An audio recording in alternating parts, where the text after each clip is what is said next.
Il s'agit de la première conférence de presse du ministre afghan des Affaires étrangères par intérim, Amir Khan Muttaqi, depuis l'annonce par les talibans de leur nouveau gouvernement intérimaire la semaine dernière.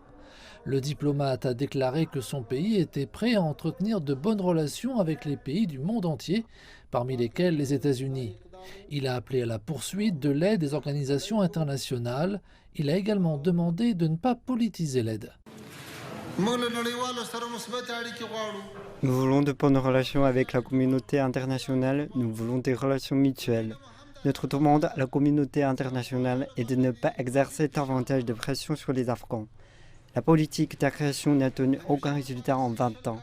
Elle n'y parviendra pas à l'avenir. Nous devons essayer d'aller dans une direction positive, de prendre la voie de la diplomatie et de la coopération économique. La paix et la prospérité en Afghanistan profiteront au monde entier. Lorsque les talibans ont pris le contrôle de la capitale Kaboul, les États-Unis ont gelé les dépôts bancaires en dollars de l'Afghanistan qui constituent la majorité des réserves de la Banque centrale. Lundi, les Nations Unies ont annoncé avoir obtenu 1 milliard de dollars de promesses de dons pour aider l'Afghanistan. Amir Khan Muttaqi a exprimé sa gratitude aux pays qui ont promis un soutien humanitaire et a ajouté que les talibans se coordonneraient avec eux. Selon la Banque mondiale, en 2020, l'aide étrangère représentait plus de 40% de l'économie afghane.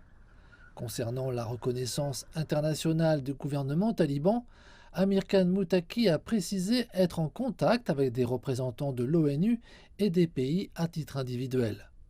Il a réitéré que les forces étrangères ne devraient pas s'ingérer dans les affaires intérieures du pays.